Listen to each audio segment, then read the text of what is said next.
कहानी की शुरुआत होती है और हमें एक ब्लैक होल को दिखाया जाता है जो अंतरिक्ष में तबाही मचा रहा था। स्पेसशिप में मौजूद लोग इस तबाही के मंजर को अपनी आंखों से देख रहे थे कि तभी कुछ ऐसा हुआ जिसकी उन्होंने कल्पना भी नहीं की थी। वो एक विशालकाय स्पेसशिप को उस ब्लैक होल से बाहर निकलते हुए देखते हैं जो उनकी ओर ही आ रहा था।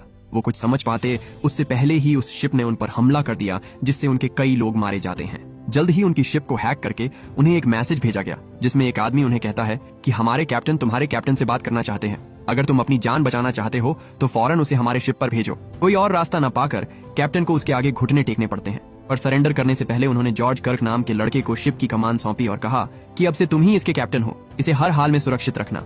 इसके बाद कैप्टन स्पेस शटल में बैठकर दुश्मन की शिप की ओर रवाना होते हैं, पर वहां पहुंचकर उन्होंने जो नजारा देखा उसे देखकर उसके दिल की धड़कन तेज हो गई। एक आदमी उससे पूछता है कि आज कौन सी तारीख है, पर जब कैप्टन ने उसे तारीख बताई तो वो समझ गए कि उस ब्लैक होल ने उन्हें समय में 25 साल पीछे भेज दिया है। ये जानते ही उन्होंने कैप्टन को तुरंत मार डाला और उसकी शिप पर हमला कर दिया।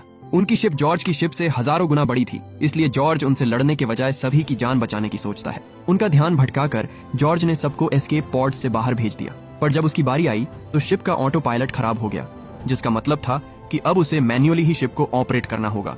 इसी बीच उसकी प्रेग्नेंट वाइफ शिप पर ही उसके बच्चे को जन्म देती है। वो पिता बन चुका है, ये जानकर जॉर्ज बहुत खुश होता है।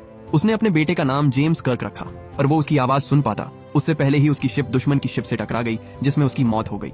इसके कुछ साल बाद हम उसके बेटे जेम्स को देखते हैं, जो अब बड़ा हो चुका था। जॉर्ज के जाने के बाद उसकी माँ ने दूसरे आदमी से शादी कर ली, पर जेम्स अपने नए पिता को बिल्कुल पसंद नहीं करता था। वो आए दिन उनका कुछ न कुछ नुकसान करता रहता था, और आज उनकी पसंदीदा कार की बारी थी जिसे वो गहरी खाई में गिराने वाला था। वो इतनी तेज ड्राइव कर रहा था कि ओवर स्पीडिंग की वजह से उसके पीछे पुलिस पड़ जाती है।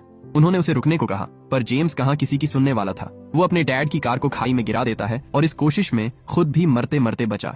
वहीं दूसरी ओर एक और प्लेनेट पर हम स्पॉक नाम के लड़के को देखते हैं, जिसका दिमाग सुपर कंप्यूटर से भी ज्यादा फास्ट था। वो मुश्किल से मुश्किल टेस्ट्स को चुटकियों में पास कर लेता था, पर क्योंकि उसकी माँ एक इंसान थी इसलिए उसकी अपनी स्पीशीज के लोग उसे नापसंद करते थे।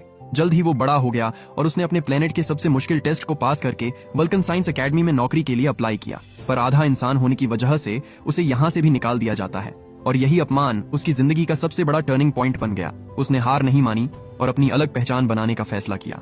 इसके बाद हमें जेम्स को दिखाया जाता है जो एक क्लब में बैठकर शराब पी रहा था। वहाँ एलिजाबेथ नाम की लड़की आती है जिसके साथ वो फ्लर्ट करने लगा। इतने सालों में वो बिल्कुल भी नहीं बदला था और आए दिन क्लब में ऐसे ही लड़कियों को परेशान करता था। उसे ऐसा करते देख वहाँ एक बाउंसर आया और एलिजाबेथ से पूछा, क्या ये लड़का आपको परेशान कर रहा है?